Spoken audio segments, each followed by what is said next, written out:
record button. And who can tell me what our game plan is today? I'm curious who paid attention to some stuff. Who knows what today's game plan is? Either unmute Building a yourself or let me marketing know. plan. Say it again, Sal. Building a marketing plan. Building a marketing plan. How did you see that? Facebook. So you watched the video I did. Yes. Perfect. Sal's That's 100% correct. right. We are going to build a marketing plan. We're going to build it live. I'm going to use one of you guys as an example to do this, but I want you guys to follow along for yourself, right? So this doesn't mean just sit there and watch and everything that we do is just for Jordan or Sal or Terry or Segal, whoever it ends up being. Take the strategy, because I'm going to take you through basically 5 steps, okay? 5 distinct steps that anytime I build a marketing strategy, I'm in the process of building one of these right now for something that's rolling out. Got a couple of these actually. We're rolling something else out in December. Some of you guys might have seen some messages out there on social media. Every time I go through building this plan or getting ready to put something out there, these are the same 5 steps that I kind of take things through. So we're going to go through those today, and I want you to work through them yourself. Now, we're not going to be able to build in a 45, 50 minutes together. We're not going to be able to build every minor detail, meaning every single word in the message piece of it. But I want to get the framework in place so that you at least have the framework, and then you just have to start plugging in the individual nuances, right? Or the individual messages. Does that sound good? Little thumbs up from those of you that are on here. Okay. So to determine who it's going to be, go to the chat and put a 1 if you want to be one of the ones in the hot seat. I want to see who actually wants to be in this hot seat, wants to kind of go one-on-one with me here through it. And if we only have 1 person, well, then guess who's going to get it? Okay, we got 2. I'm going to give it another like 5 seconds. I wish I had like what is that? The prices, not the prices, right? The Jeopardy. Do, do, do, do, do, do. Okay, another 2 seconds. Anybody else want to jump in on this? All right. Sal writes, Sal doesn't listen to directions. We should boot Sal out. I said, go to the chat and put a 1. Sal direct messages me the word Sal. Oh, Sal, I love you. It's a technology thing for Sal, not. I think it is. All right, so we've got Segal, I've got Jordan, I've got Sal, I've got Dr. Andrea, I've got Bob, I've got Victor, I've got Aaron. So here's what we're going to do.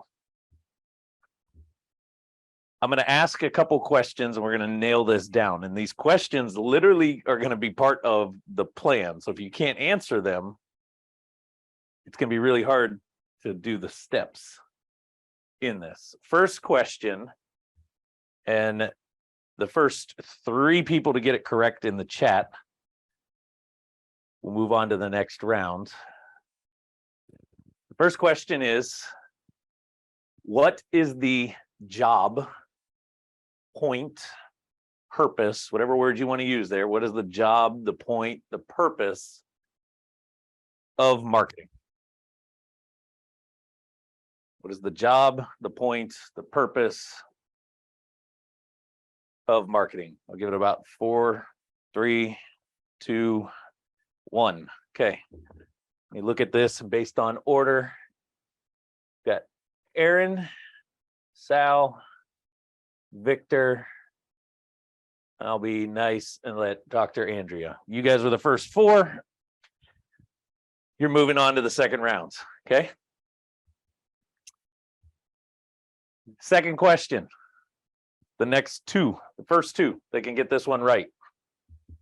Moving on. There are 3 distinct components of marketing that I talk about quite frequently. Not the customer journey, but when I talk about marketing, I typically break it down into 3 things. Think, I will give you a hint. Think who, what, when, where, why. There's 3 distinct words that I always come back to. What are they?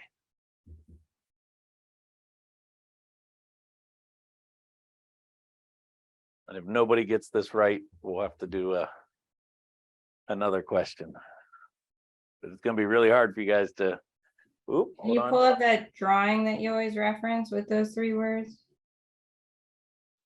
It's not the customer journey. So don't think the 3 primary stages. There's 3 distinct parts of marketing.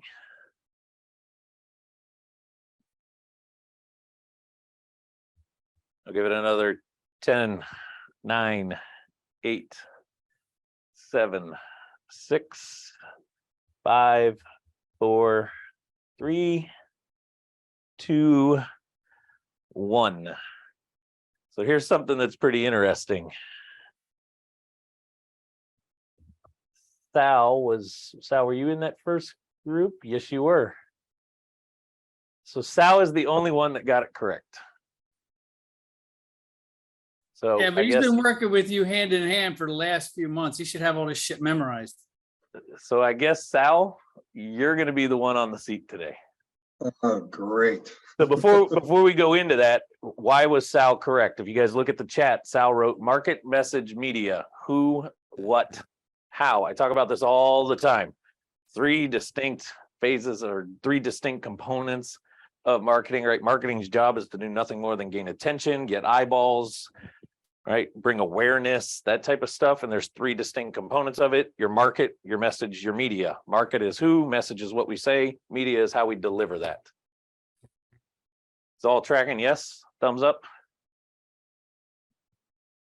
I've been preaching this. Some of you guys, I've been preaching this to you for 2 freaking years. Bob, Sal, it isn't because Sal's been working super close with us, because Sal pays attention. And I he can takes write notes. good notes. I knew you were flipping back through a notebook to find it before you wrote it in. I ain't that smart. So with that being said, I'm going to put Sal on the hot seat, but first I'm going to go through the 5 stages. Okay. And then I'm going to go to the board. I'm going to start asking Sal some questions, and we're literally going to break down based on what Sal's got going on. But I want you guys to follow through. So when I ask Sal a question, I want you to think about it, answer it for yourself, and write down what I would be writing for you if you answered the question. Sound good? So the 5 distinct sections, or there's 5 distinct kind of columns, if you want, or process that you got to take a marketing plan through. The first one is you got to ask yourself, what is your model? What is your model? What do I mean by model? It's when we look at real estate. If I'm a real estate agent, I have 2 different models that I could be underneath. I could be a listing agent, or I could be a buyer's agent, right? As an investor, I could be a wholesaler. I could be a flipper. I could be a buy and hold style investor, right? My model can be very different, even though I'm in the same industry. So you first have to start with, what is your model? Now we could take model and go deeper. Do you work only with a certain type of audience? So I could be a wholesaler, but I only like to wholesale properties that are 3-bedroom, 1 bath and bigger. That would be my model, right? When we were doing a lot of turnkey properties, our model was we buy between the $50,000 to $80,000 price range, B+ neighborhoods, slab homes, 3-bedroom, 1 bath, built after 1955. That was our model. Right? Those were the type of homes we like to buy, renovate, put a tenant in, rent them out, sell them as a package, or hold on to them, right? That was our model. Everybody understand what model means, yes? The second one behind that literally goes to the question that I just asked that Sal got correct. The next thing we have to ask is the market. Who is the market that we're going after? And market is who? It's your avatar. So once I know my model, I can go to number 2 and I can say, who's my market? The who am I going after? Who am I targeting? who's the person that I can do business with? Who's the person I want to attract for this, right? Then we can go to number 3, which is the second part of Sal's answer, and that is our message. Now I know my model. I know who I'm going after. Then I can decide what's the message going to be. And we're going to go deeper into this when I start to ask Sal some questions, because all of these need to tie back to the who and tie to the model that we're operating with. Number 4 is media. How am I going to get this message out? How am I going to attack and attract? And what makes sense for this particular campaign? And you guys have heard me talk about this in the past quite a bit. You want multiple media in your media section. Meaning I'm not just going after one media, the how I'm going to put it out there. I want multiple media. Let's see who remembers why. Why do I want multiple media, not just a singular attack? Because you really don't know what's going to hit people. Absolutely. Who else was about to say something? Like a multiple touch. You wanna expose yourself in different areas of their, line of sight or whatever. Yeah. Kind of goes to what Victor wrote in the chat, more reach, right? To what Sal said, not everybody resonates with the same thing. Some people like to read, some people like to watch videos, some people like to listen, some people like to do their own research, other people like to just be given everything that they need to learn, right? Multimedia hits all of the above. But we have to understand what media makes sense based on the market, the who, the avatar. That makes sense there? Thumbs up. Then we can go to number 5, and that is the machine. And the machine is nothing more than what is going to happen. Quick story on this. Dr. Andrea came up here to the office. I don't know, what was this? 4, 5, 6 months ago, maybe. You spent about an hour and a half. We were sitting there talking. Next thing you know, I filled the whiteboard with all kind of stuff, right? You could have this going, this could lead to this. This is over here. You can have these type of things happening. We could put this in place over here. You could do this. And if you had this, then it could even, all we were doing was just identifying what parts of the machine were available. But now in this point, we have to decide what pieces of the machine are we going to actually use? What machine are we going to build? Because there's a lot. Right, we can do direct mail, text, call, postcards, direct mail in handwritten format. We could be doing ads. We got YouTube ads, we got Facebook ads, we got Instagram ads, we got TikTok ads. We can do an organic on social media on all of those different platforms. We could be door knocking, we could be doing bandit signs, right? These are all pieces of this machine. But does it mean I need to be doing every single one of them? No. But I need to identify which pieces of the machine make sense. Back to the avatar, back to the message, back to what my model is that I'm trying to achieve. Does that make sense? So these are the 5 simple stages. Like every time I come up with a marketing campaign, this is where I start. What's my model? What am I trying to do? Is this a product? Right? I'm just selling a product. Is this a service? Is this a one-time thing? Is this a potential for multi-time? Is this a long-term? What's the model that we're going for here? Then we go into market, avatar, message, what we're going to say, media, how we're going to get it out there. And then finally, we can get into our machine. And don't confuse media with machine, meaning media is the outlets. The machine is the actual steps, right? I can have direct people call and direct me to me. I can have people chatting with me. I can tell people to do this. I can have them go to this page. I can have them go here, right? And we're going to talk about some stuff as we get into that piece, because there's the overwhelm that could be created when we give people too many options. You guys have probably heard the saying, a confused mind goes somewhere else. There is a such thing as giving somebody way too many options. And in your mind, you're thinking you're just trying to give everybody the different possibilities, but you gave them way too many options. Therefore, they don't know what to do. And because they don't know what to do, they don't take action. They go somewhere else. All good with this, yes? So, Sal, let's dive into this here.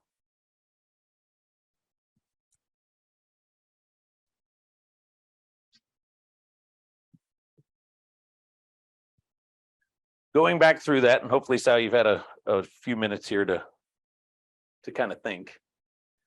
But let's start with number one. What is your model? Our current model is flipping single family homes under $400,000 ARV within a 40-mile radius of our office. The main reason for those things is that's about as much as we'll be able to get from our investors at any given point. And the 40-mile radius is to help us when we go. We want to be able to get back and forth in one day if we had a property out further out. But that encompasses in Houston, that encompasses a lot of geography. I mean, 40 miles in Houston, that's probably It's a huge. big chunk, right? Yes, it is. Okay, so everybody understands his model, right? He's flipping. So his opportunities that he's looking for need to be good for the flip exit. They need to be under $400,000 ARVs, correct, Sal? Yes, Not purchase price at 400, ARV of Right. 400 or less. right. So in pockets, in neighborhoods, in areas of the market where homes are going to sell after he's done, that 400,000 or less range. And it needs to hit within this 40-mile radius of Katy, where you guys are at, or Houston Central. Either one, Houston Central. I was gonna say, we can't go either one because literally if I put a Well- pin on the map where Katy is and do a 40-mile radius versus 40 miles out of the It's- center of Houston. Yeah, it's Houston Center, it's center of Houston. Okay, so Houston, 40 miles center Houston Mhm. radius. So if Sal had a map on his wall, could we clearly draw a bunch of and shade a bunch of areas in that in like 2 seconds, somebody that just joined Sal's group, his team, could look at it and understand what the company's model is off of this? What do you guys think? Sure. Yeah, it's pretty detailed, right? Because I guarantee you with a little bit of research, we can look at a map and go, these neighborhoods over here, $400,000 or less. These ones here, 400,000 or less. These ones here, $400,000 or less. Here's the circle, what would be considered the 40-mile radius outside of the center of Houston. Boom. These are the areas that fit our thing. Maybe there's areas that are under 400,000 that don't make good flips. Why? Because people actually, even though they're under 400,000, people don't want to live there. So really quick off of this short, quick answer, we can get a really clear picture of what Ohana Legacy's model is, right? Now, each of you guys, you have, and sorry, Access Home Buyers, you're going to have to. Lorraine, you and Maria are in Phoenix. Can you answer my phone and talk to the seller that's calling us? Sure. Connect us. Yeah.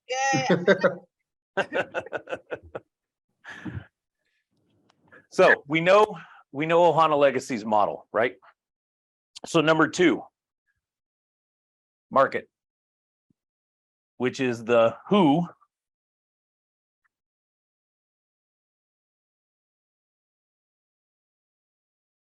And I believe anybody on this call can probably tell us who Sal's market is, but Sal, go ahead and tell us. It's probate and senior transition.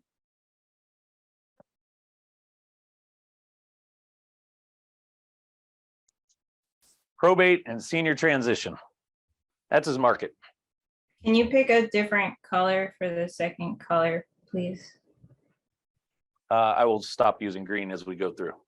Okay, it just shows up as white. So senior transition, probate, that is his market, right? For most of you guys on this call, it's going to be something different. But this is the next thing we got to be clear on. If you're not clear on this, I know Sal's super crystal clear on this because he's been banging away at this for a good year and a half now. And has this really, really dialed in. But I know a couple of you guys are still trying to maybe decide or still trying to figure out or just trying to nail it down for sure what it is that you are trying to focus on. And I can't emphasize enough how powerful it is to niche yourself down in real estate and get really crystal clear on the market. But even if you had multiple, let's say Sal and Chris, they're doing probate, senior transition, and they also deal with foreclosures. Well, would that be 2 different campaigns now? Sal, you're unmuted. Don't just shake your head. Yes, Yes. Right. So we would have a whole other one of these 5 steps going just for the foreclosure one, because all of this is going to be different for foreclosure compared to probate, senior transition. Probate and senior transition, they kind of lump together. They're almost the same avatar, right? But if I had 2 different avatars that my business goes after or focuses on, then I have 2 different marketing campaigns. I can't just do one marketing attack for both of them. Everybody tracking with this? Thumbs up. So then, Sal, tell me number 3. so the message for probate is being the easy button, closing quickly so people can get the assets out to the heirs.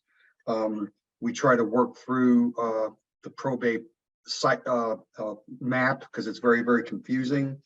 And we hit a lot of major pain points with the message, such as the furniture and everything else. Okay. I want you guys to think of message as the offer when it comes to building the campaign. Your message is your offer.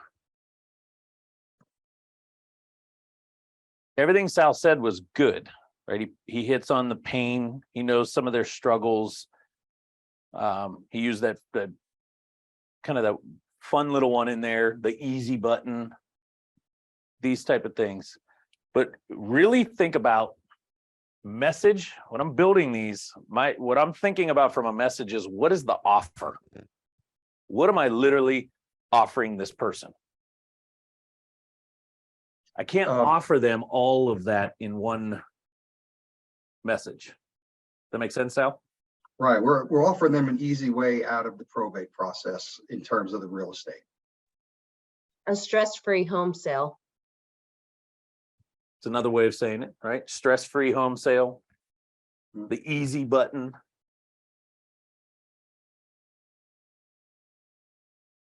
Really let that sink in for a second. This message that we're going to put out is really the offer. If I take REI Toolbox for an example, our primary offer in all of our marketing is done for you technical marketing.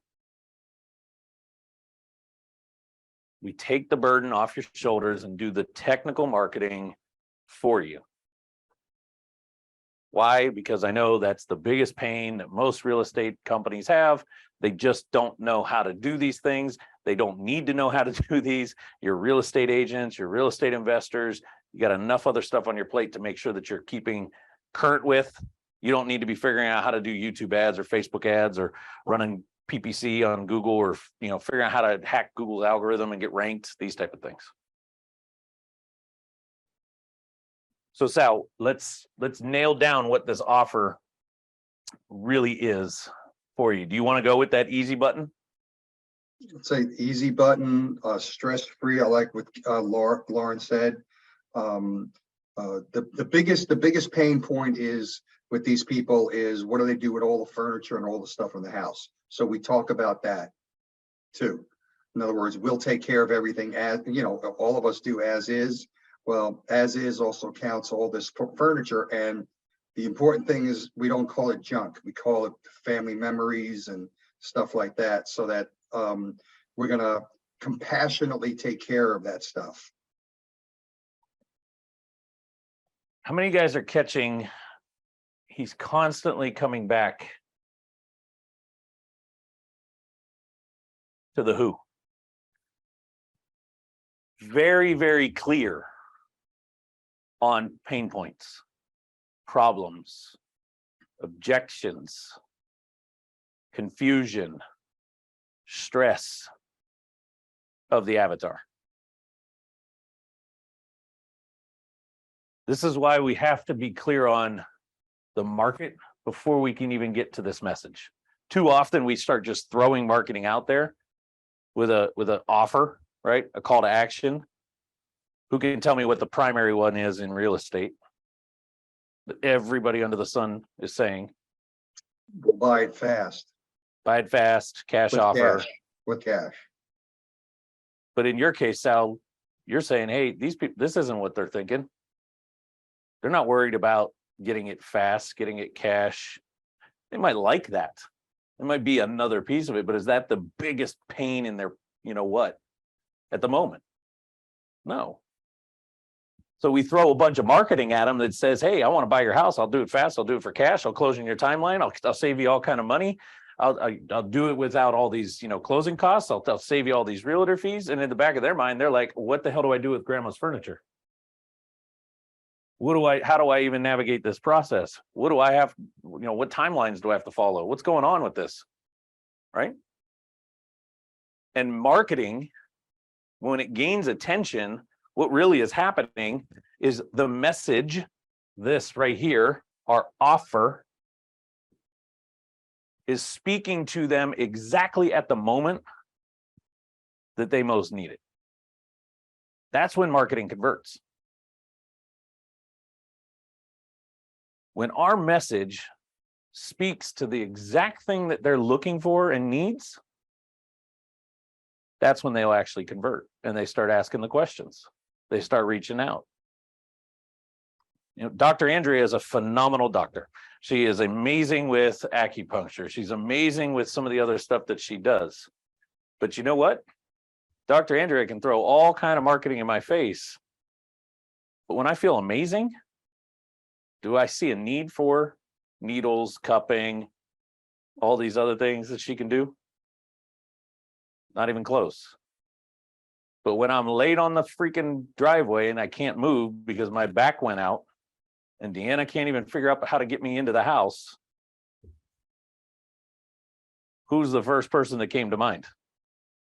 Right. Dr. Andrea, right?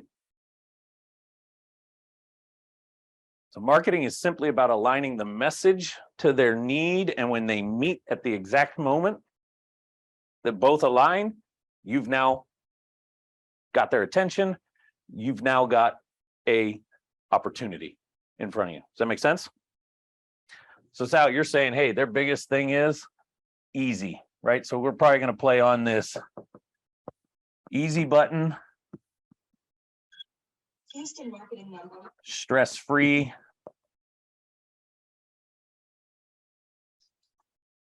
Simple. And it's okay to write multiple words. We're not going to use all of them in it, but we can say it different ways, right? Using different vocabulary. These all are saying the same thing. Easy button, stress-free, simple, painless. Everybody good there? So then number 4, this is where it gets really fun. Who remembers what number 4 is? Make sure you guys are actually taking notes and following along, paying attention. It's the media. The media. Good job, Victor. I saw you wrote it in the chat. All right, our media. And what is media? How you get the message out. How you get it out, or you can also say where. Where are we going to put this message? So here's what I do when I get to this phase. I sit back and I think about, based on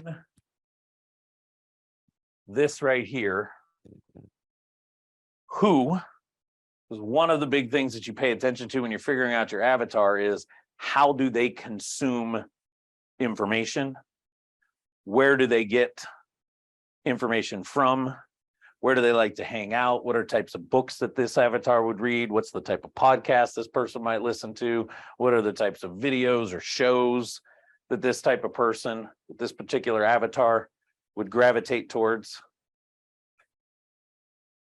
So when I get to this point and I go, okay, media, I know I've got an endless list of options. But I need to dial in where I'm going to put this at based on the avatar. So Sal, just spitball, no particular order. What are some forms of media that you believe would work to get in front of this ideal avatar? They do a lot of blogging. They look at blogs, they look at websites. They're talking to their friends. So when we look at blogs and websites, obviously we want to draw them to our website, or at least somewhere there, and that's SEO. But with friends, Facebook is a big way, and also texting.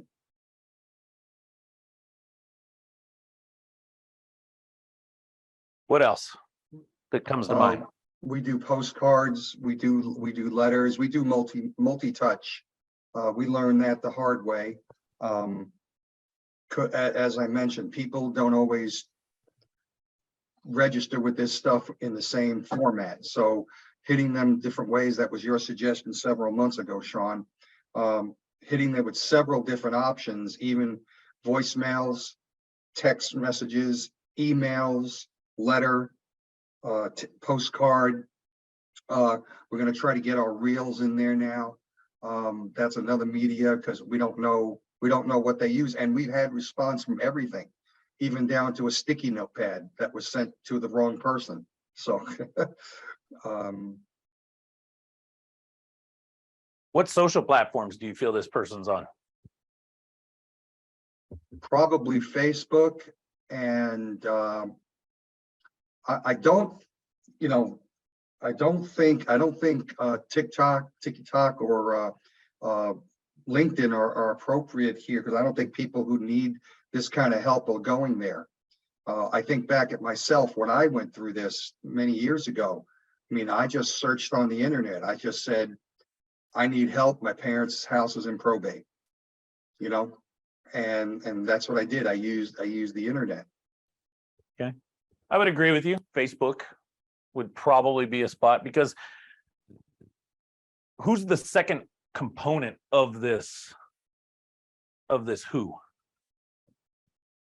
Right. We've got the who as in the actual elder, we'll call them. But who else is part of this avatar of probate senior transition? The attorney of sorts. Well, Or not really family attacking members. the attorney, but who else is involved? I think The senior Family adults, Lauren threw it in the chat, right? The adult kids. right? That's the They're adult kids. kids. Mhm. That's the other component to this. So Sal, with that being said, what's the typical age of the people in your market that are going through this? And what is the typical age of their children? The typical age of the people that are going through probate, like a surviving spouse, could be anywhere from the age of 50 up, and the adult kids, as Lauren was mentioning, can be anywhere from 40 years of age and above.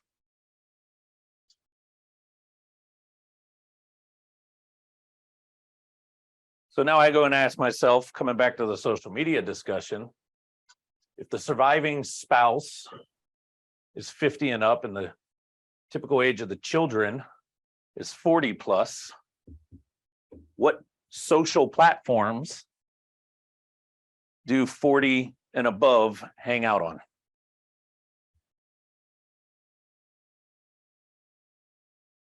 We figured it was Facebook Lauren just threw it in there. Facebook, and Instagram. probably Instagram, right? You also got YouTube. LinkedIn, because you're going to be professionals that are attached in there too. not going after the attorney. No, but not necessarily the attorney, but the family members may be professionals as well. Correct. I'll give you that. You know what, Bob, we thought that too. And when we started looking at it, if I want information, I'm not necessarily looking at LinkedIn. If I want to get my resume out, if I'm looking for jobs, if I'm looking for job descriptions, that's what I would use LinkedIn for. Now, that's just me. I don't know what everyone else would say, because I kept going back to what would I do? What would I look at? So, That's why I put an asterisk next to it. Are those people potentially professionals and the type that are on sure, LinkedIn? Yes, because I Sure. look at, okay, Deanna fits this category, right? Her father just passed away. They just inherited a bunch of stuff. She's in this category, and she's a corporate America through and through. And what's the social platform that she's on? Facebook and LinkedIn. Right, those are the two major ones. But to Sal's point, she is not going on LinkedIn and paying attention to LinkedIn feeds, hoping to stumble on somebody that can help with the probate side of things. But I'll give Bob the fact that you should probably have some kind of a presence in this campaign on the platform from a professional standpoint. right.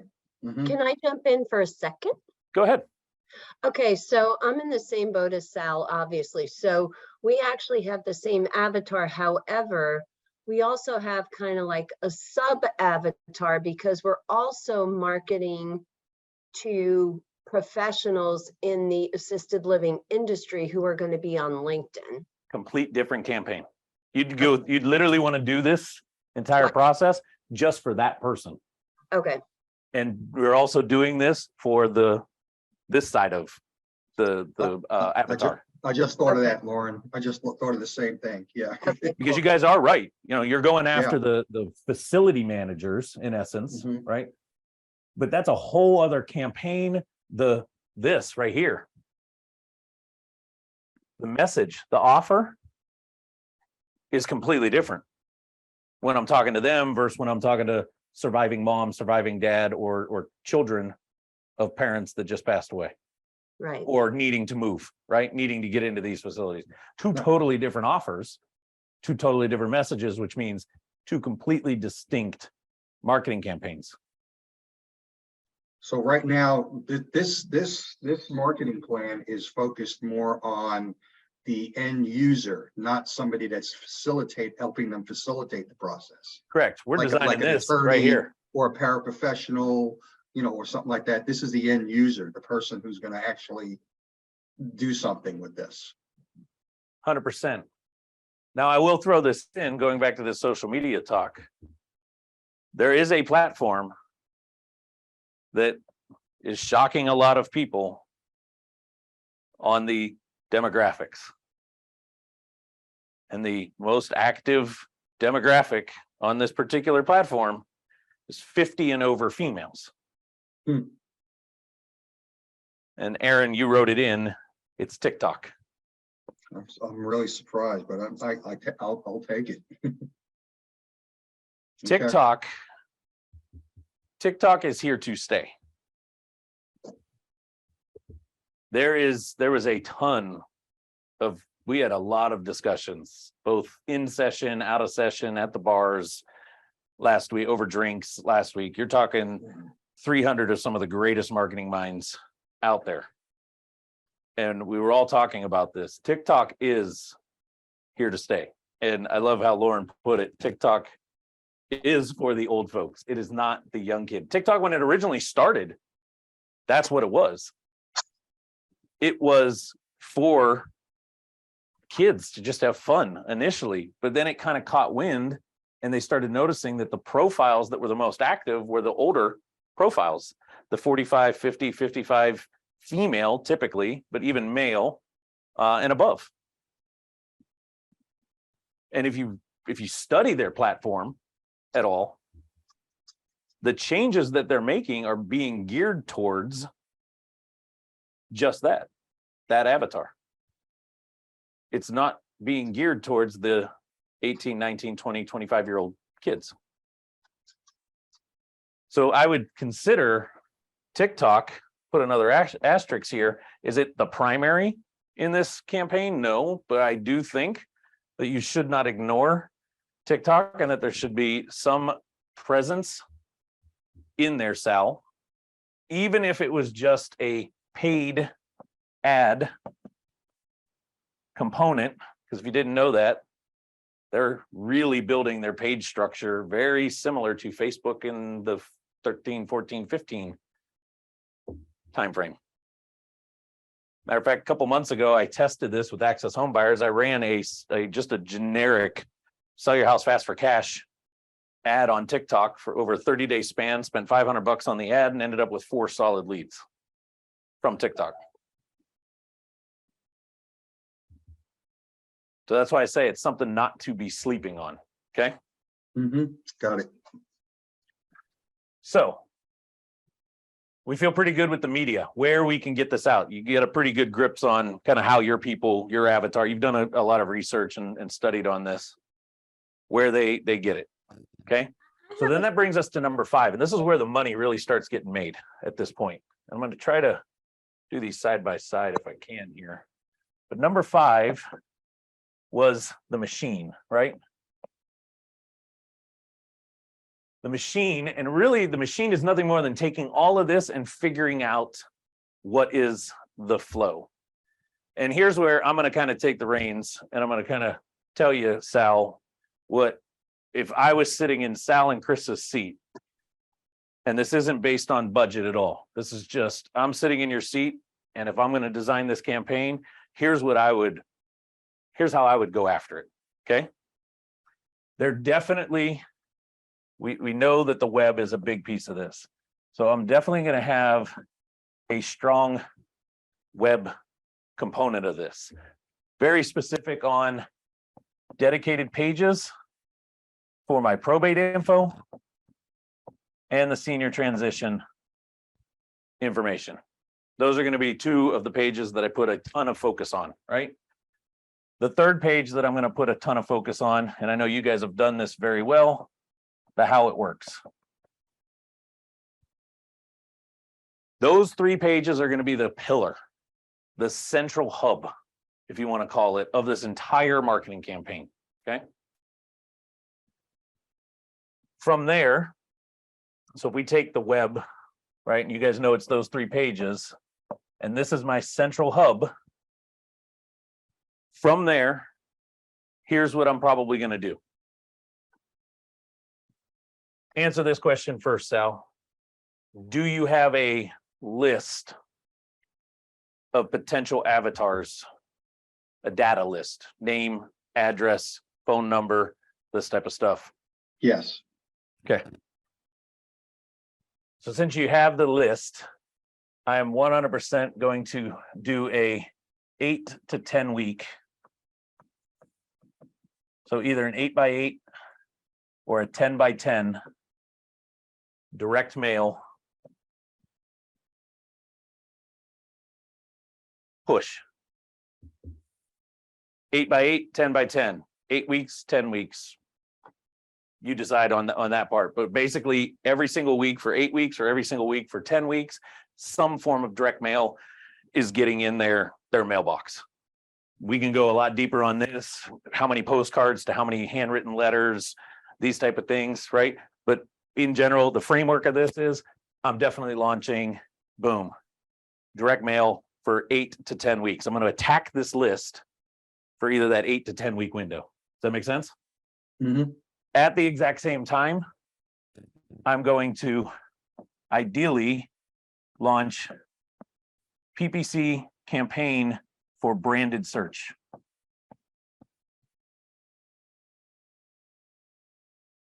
I want anybody and everybody in the Houston area within this 40-mile radius of Houston. I want anybody and everybody searching phrases like probate, sell probate, probate for probate process, how to deal with probate attorneys, anything around the probate world. I want paid spots being visible. The other component is heavy on the SEO in the form of blogs, because I want to start pinging the organic side. And I know you guys have been doing really well on this because we're doing that part for you, right? Right. So, but I would gear these messages, the blogs that I'm writing, I'd gear the topics into the messages that I'm sending on the postcards. Not that I'm going to take these postcards and direct mail pieces and try to get them onto the blog with it. I want them coming in to my core 3 pages.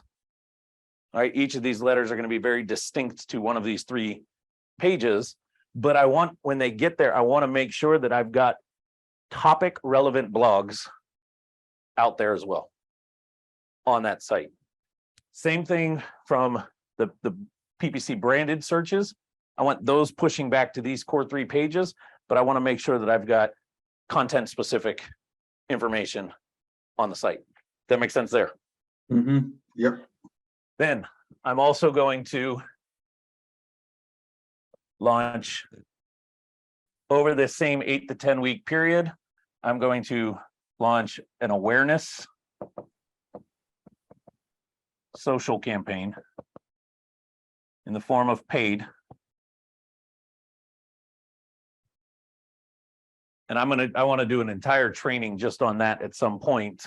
But think of it this way, I call it the personal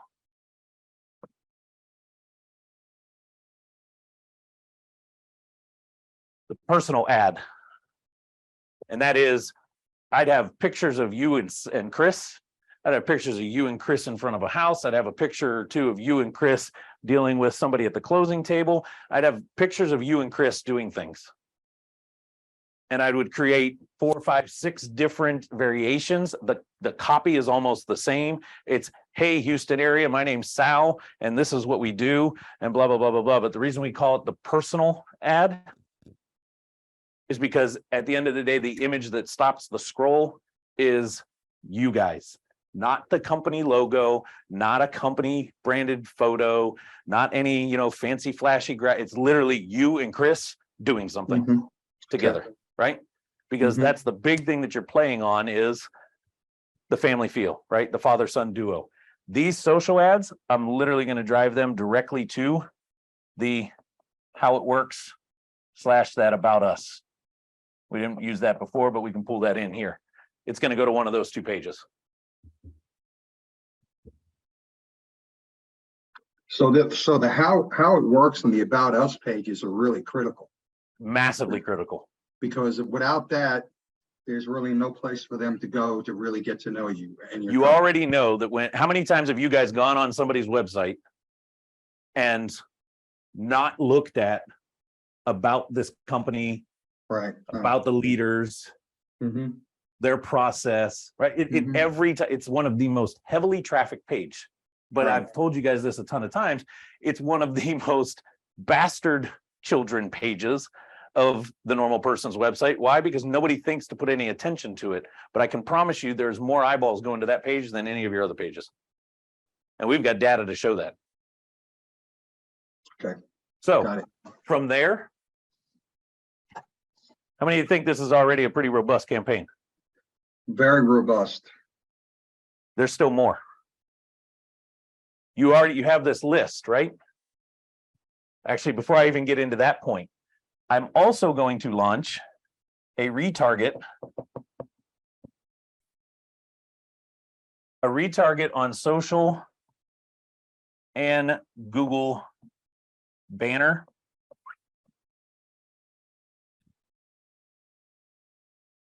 Anybody that has visited the core 3 pages, we'd have a pixel put on there. I'd have a retargeting campaign on social media. This is why I want multiple photos of you and Chris doing things, right? Because some of it we're going to use for front end, other parts of it we're going to use for the retargeting side of things. Banner ads are, how many of you guys have been on a blog and you've seen some ad for some other website that you've recently been on that blog? Yeah. Or on that other website or something like that, right? That's banner ads. They're retargeting you. They've pixeled you. You've been on their stuff. They picked you up. They're chasing you around. You're over here paying attention to this other thing. I'm looking at Ohio State stuff, and Sal's Ohana Legacy branded thing is showing over here. Why? Because I'm just trying to keep that brand front and center. This campaign, this part of the campaign, those ads, they don't cost a ton of money. And they're not a direct, like, huge conversions. It's more awareness, staying in front of them, staying in front of them, staying in front of them, right? For this 8 to 10 week period. Does that make sense there? Mhm. Then tying to this 8x8 or 10x10, I'm going to launch a strategic, I'll use the word cold, but think of it like lukewarm. Outbound.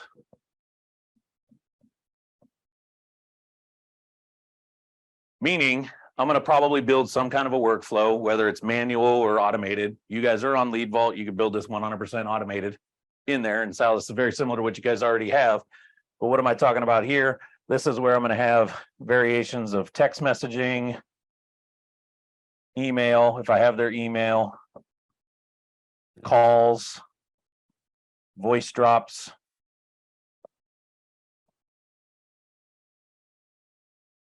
These things going out, but all of this is still pushing back to those core 3-4 pages. The difference is I'm not going to start this cold outbound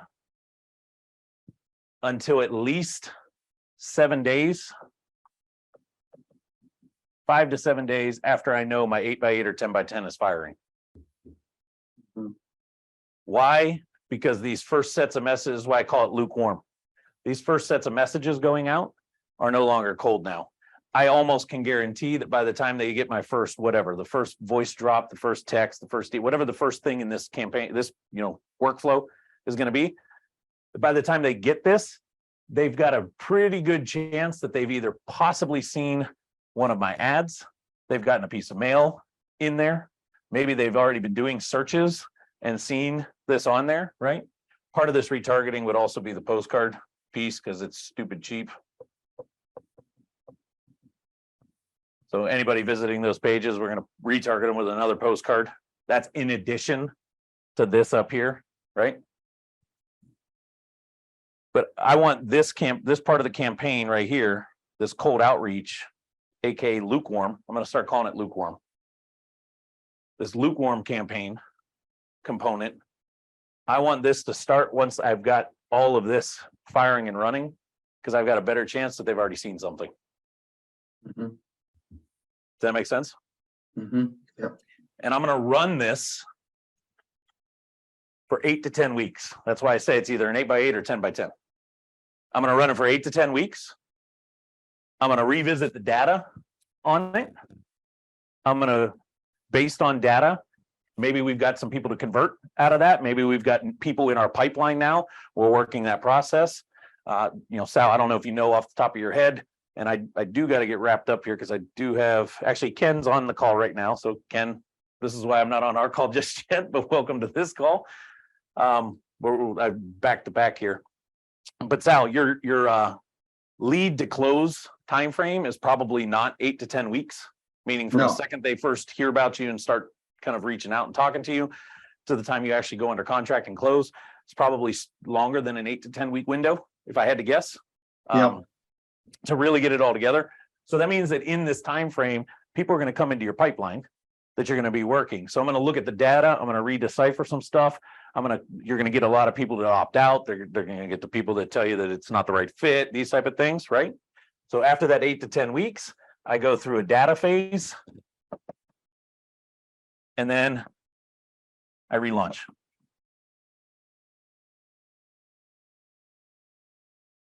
And that relaunch might mean I need to get new data in. I might need to pull another list. I might need to get some other stuff. I might need to filter down my list. Maybe I go to smaller audience where I'm still doing the same thing. I'm just going to a smaller audience. I can increase frequency. I can increase budget, this type of stuff, right? Because I got less hits.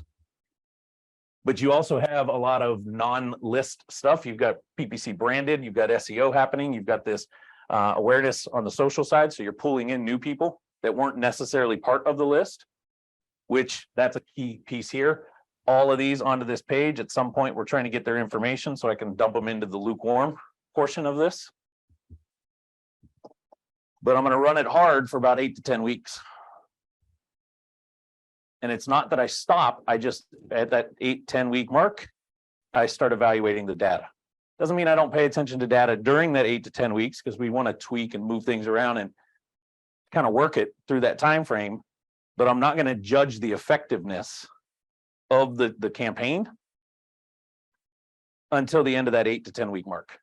Then I go back and I repeat this over here. And I go, okay, do I need to change anything with my message? Do I need to change anything from a media standpoint? If so, rebuild my machine, relaunch. Yep. That's multi-level marketing. That's multiple touch, multiple media. That's an actual marketing campaign. Not, yeah, I'm doing direct mail. Yeah, I'm doing bandit signs. Yeah, I'm doing cold calling. When we launch this and I get them in to the sphere of all of this happening, it's pretty difficult for them to get away from me. Would you guys agree? Right. Right. I'm everywhere, always, all over the place, all the time.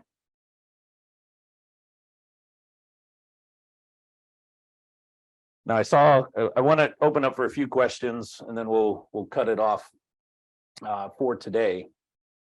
But I did see somebody in here say something about what about Google Business Profile and YouTube? I forget who wrote that in there. I was asking about that. Yeah. That's here. That's part, GBP is part of your SEO. Right, so these blogs also creating off of that, having posts go to the GBP. That's part of your SEO side of it. YouTube, in this case, YouTube would fall under the media. And if the avatar isn't typically going to be on, for you, Dr. Andrea, YouTube's probably going to be super big. Why? Because they're probably watching different YouTube videos on some of these different things. You know, what is acupuncture? And they're probably watching videos to learn about acupuncture and this type of stuff, right? I can almost bet that they're probably not going to YouTube as much on there. But could we pull that in? Absolutely.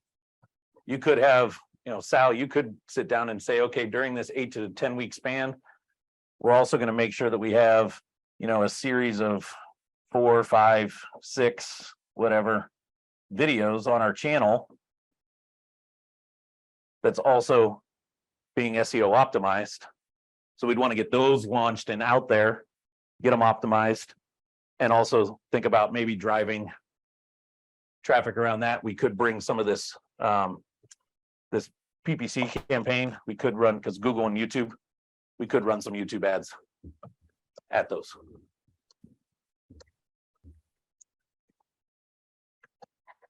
Thoughts, comments, questions, real quick. I was just putting into chat, but I'll just say it. I'd love to see some training on PPC branded search, how to do that, and also on the Google banner type of things and what's involved with that, because I'm not really aware of that stuff. I probably need to be. Yeah, it's definitely a lot more advanced. Yeah, like I would gather. We got one guy on the team that's dedicated to running those. He's not on the call today, but some of you guys know Matt with Blue Halo Homes up in Colorado. Mm-hmm.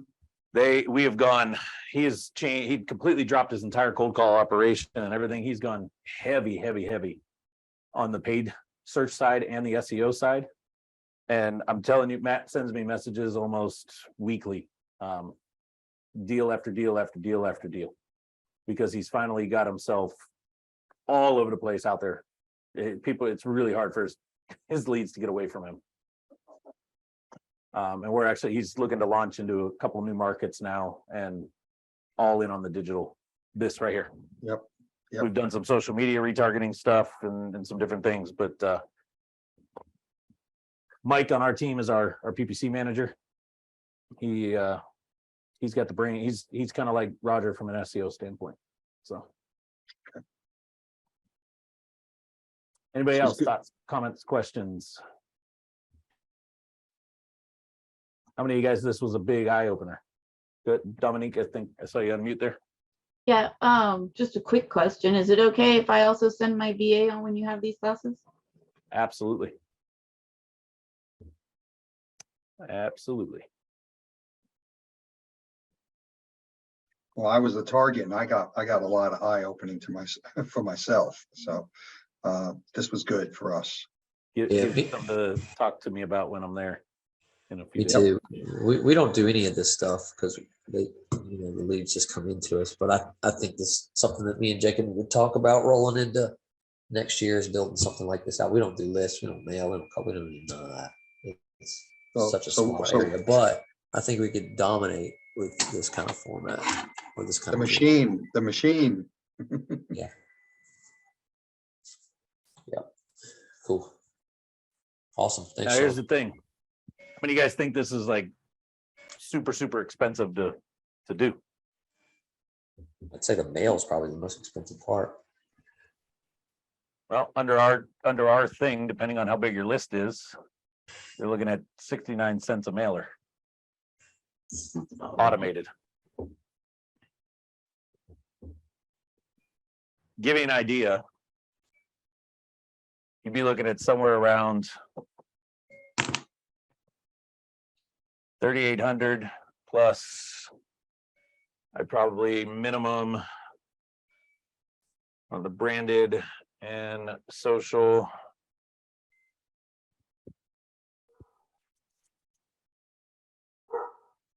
Probably an additional 2.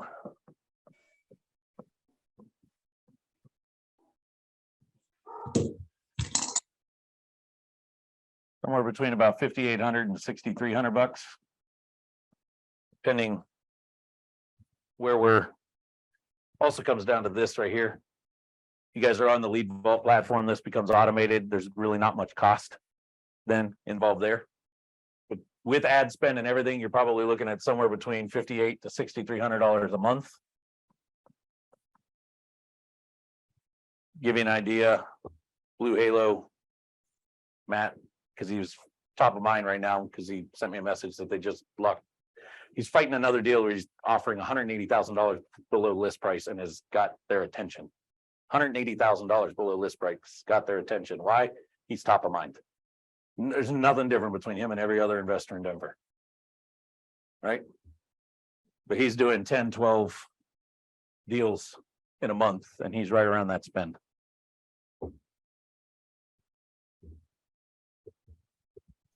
So it's not expensive, right? It's just making sure that the machine is hitting everywhere that we really need it to hit. Keyword is needed based on our avatar. And that's why I said I go through these 5 steps every single time. I don't think about the machine until I'm really detailed on, go back to the model, Sal, you guys flip. What's your average profit? You're muted, but I think you mouthed 35. Yeah, 35. So about $35,000 a flip. Well, let's say you were spending $6,300 a month and nailing one deal a month at $35,000 profit. Are you okay spending 63, 64, 6,100 bucks to make 35,000? Oh, yeah. Oh, yeah. Now, what if you were doing a flip every 2 months? You got a deal every 2 months. So you're at 12.6. It's still worth it. See what I'm saying? Yep. We can track ROI pretty quickly when we're clear on the 5 steps. When we're clear on our model, we can now start to tie this campaign back and say, is it working for the model that I've created? This campaign would not work at this level if you were wholesaling at 5,000 a pop and you're doing 1 to 2 deals a month. Because you're spending 5, 6 grand to make 10 grand. Yeah. Right. But if you're running this type of model at this level and you're doing 8 to 10 wholesale deals at 5,000 a pop, because you've got your back end system set up to be able to turn 8 to 10. Yep. You see how suddenly the ROI makes sense. Yep. You know, Dr. Andrea, the way I would look at yours to judge an ROI off of this, if I'm spending this amount a month, what's the lifetime value of a patient? Not the first time they come and see me. What does the typical patient spend with me? How long does that patient typically stay around with me? And what's the lifetime value of my patient? I know, like in 3 years, for example, in my practice in the Palisades, I sell 10 treatment packages for $700. It doesn't stop. My patients don't want to go anywhere else. When they come to me, they want to buy the 10 pack for $700. Every 10 sessions, I sell another one. And how often are those 10 sessions? Is that 10 sessions over 10 weeks, 10 sessions over 10 months? Usually over 10 weeks, every 10 weeks. Okay, so basically $700 every 2 months, lifetime value of this client. Right, we start to do math. Let's say they stick with us for at least 7 years. Yeah. Every new client, they're In spending $700. healthcare and acupuncture, they don't leave unless they move out of state. They don't want to go anywhere else. Divided by 10, that means basically every 5 was 700 times 5 times 7. So the average lifetime value of one of Dr. Andrea's clients could be as much as $24,000 to $25,000. Yeah, and actually I want to upsell them. What I'm most interested in is creating some online virtual programs and retreats, because then I can take that person and I can have them spend $24,000 a year. They can go on vacation with me at least every 6 months. So I want to up level them into other group programs, services, trainings. I don't want to do just this one-on-one limited model because That's why you have to be clear on the model, yeah, right? Because that's how you judge if a campaign is working or not. Yep. Because you got to be able to tie it back to the model and the lifetime value, right? Andrea's business has a lifetime value because there's repeat business in that. In the real estate world, not necessarily as a flipper, right? There's not necessarily repeat business, but there's one lump sum. Wholesaling, well, a new buyer has repeat. There's a repeat value there because I'm going to resell and resell and resell to the same buyer, wholesale buyer all the time. But the seller side, so get clear on your model first, then move to the next stages. Sound good? All right, everybody. Great call. Thank you.